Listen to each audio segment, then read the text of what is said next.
we have set up an artificial intelligence to explore the question, are we actually smarter today or just better at Googling? Today, two sides will debate.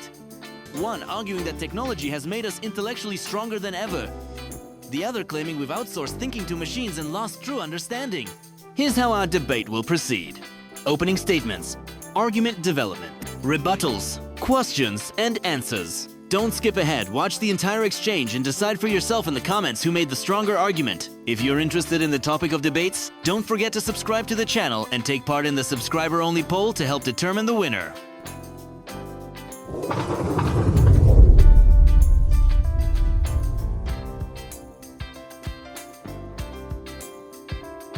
From smartphones in our pockets to rovers on Mars, the modern world is the product of an evolving human intellect. We're not just memorizing facts anymore. We're engineering entire systems that extend the boundaries of what's possible. Today's average person has access to more knowledge than a scholar from 200 years ago. Yes, we use Google, but not because we're lazy. We've learned to outsource what machines can do better, freeing our minds for creative and analytical thought. That's not dependency, that's efficiency. Education levels are at historic highs. Literacy is widespread, and problem-solving is no longer limited to rote memorization. We now focus on how to find and use knowledge, a skill far more relevant in the digital age. Cognitive offloading isn't a decline. It's a feature of evolved intelligence. The fact that we can use tools like search engines, AI, and collaborative platforms so fluently speaks to the adaptability and sophistication of the modern mind. We're not getting dumber, we're getting strategic. Modern humans may appear more capable, but beneath the sleek interface of modern life, we're quietly surrendering our mental faculties. The more we rely on search engines, recommendation algorithms, and voice assistants, the less we practice the mental endurance that defines true intelligence. Studies show that when people know information is available online, they are significantly more likely to forget it, the so-called Google effect.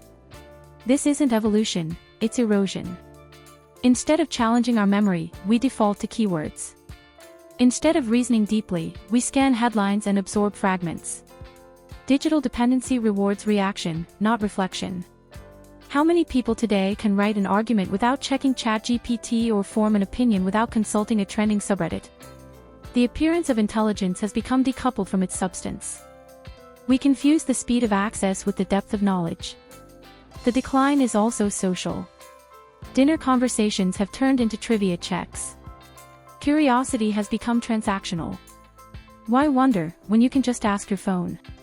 These tools have made us efficient, but not wise. In a world where we Google instead of remember, react instead of reflect, and consume instead of contemplate, we haven't become smarter. We've just become faster at appearing informed. To argue that we're not smarter today is to ignore how the very definition of intelligence has evolved. Intelligence is no longer measured solely by how much we can memorize, but by how well we process, synthesize, and apply information. In a world where information doubles every 12 hours, it is neither efficient nor rational to try to internalize everything. The modern brain prioritizes filtering, assessing credibility, and forming insights, a higher-order intellectual function. Cognitive scientists highlight the importance of transactive memory systems, where individuals store information collectively across a group or network. In today's digital society, Google is one such externalized memory system. Rather than weakening our minds, it expands our access to knowledge and gives us more mental capacity to engage with complex, creative tasks.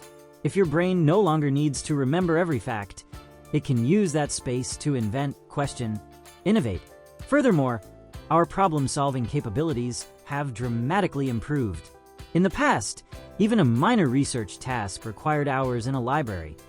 Now it can be done in minutes. This isn't just faster, it's empowering. It democratizes access to knowledge.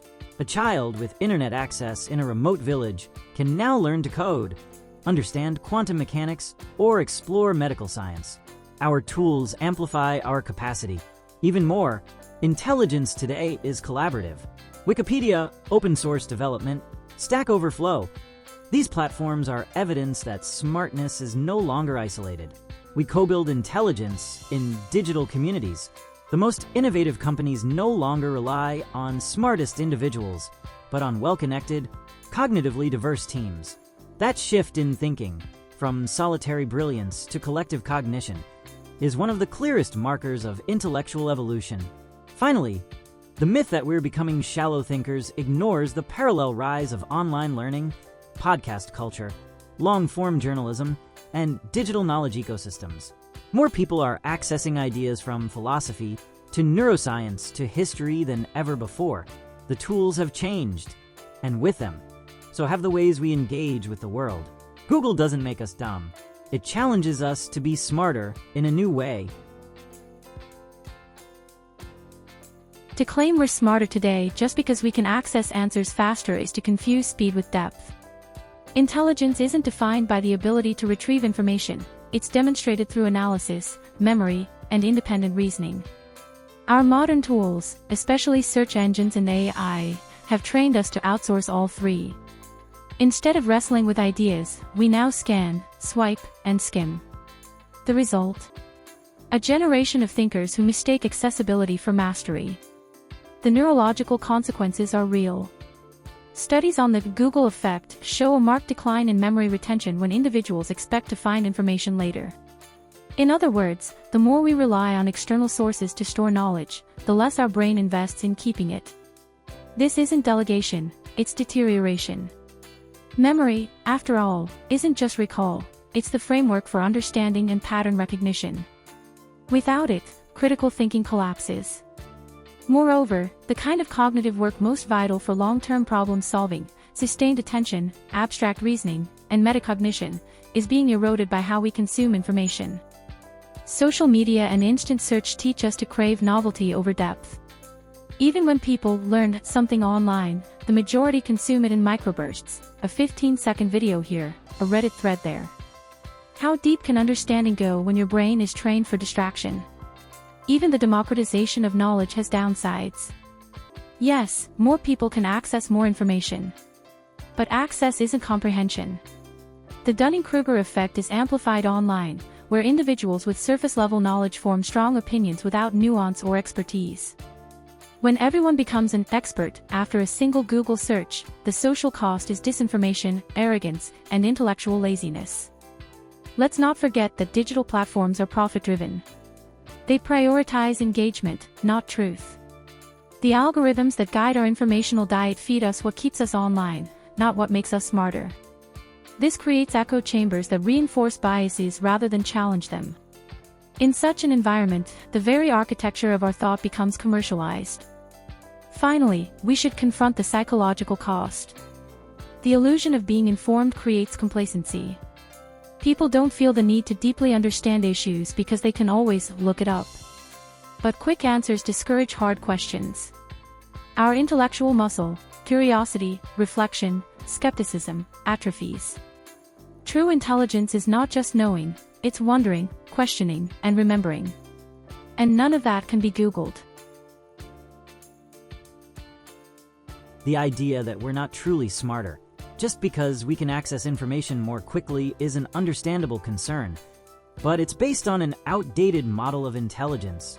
Opponents confuse tool use with intellectual laziness, yet history shows that tools often enhance, not replace, core human capabilities. The printing press didn't erode memory, it scaled literacy.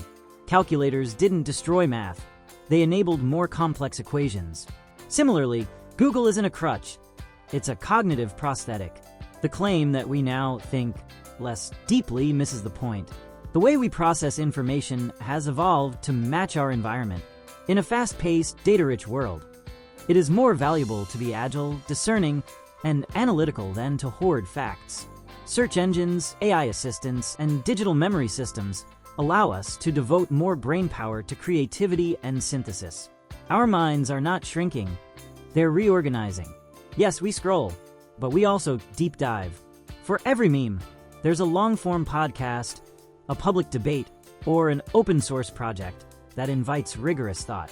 The abundance of quick content does not preclude the existence or consumption of deep content. It simply provides choice, and cognitive flexibility is itself a sign of intelligence. Critics warn that we're forgetting how to remember, that we rely too heavily on technology. But this is a false dichotomy. Memory is no longer the benchmark of intelligence. Insight is. And insight often comes from connecting ideas, recognizing patterns, and leveraging tools. We don't copy-paste understanding. We scaffold it. If anything, the modern mind is more collaborative, more global, and more interdisciplinary than ever before. Our thinking doesn't live in isolation. It interacts with a planetary network of knowledge. This doesn't make us shallow. It makes us scalable.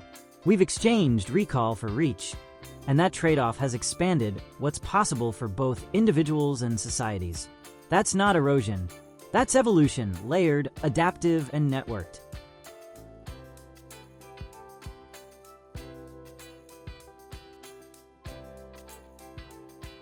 Advocates of the "we're getting smarter" narrative argue that offloading memory is evolution.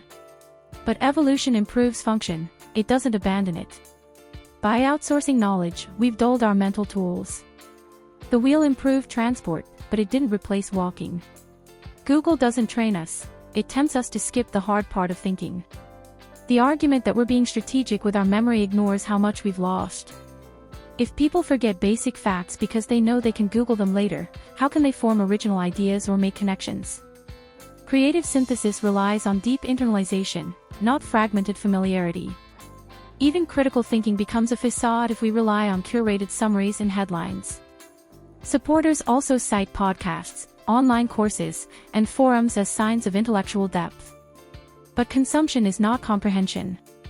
Watching a 3-hour debate or scrolling an academic subreddit doesn't mean a person has processed that knowledge. Real understanding requires silence, struggle, and reflection, habits discouraged by today's dopamine-rich platforms. Finally, digital collaboration is praised as collective intelligence, yet it often produces groupthink. The safety net of a network may seem resilient, but it fosters intellectual dependency. When the internet goes silent, what remains? Real intelligence must be portable. It must live in individuals, not just in servers. If we are evolving, we should be gaining independence, not losing it. The tools are impressive, yes, but the users are weakening.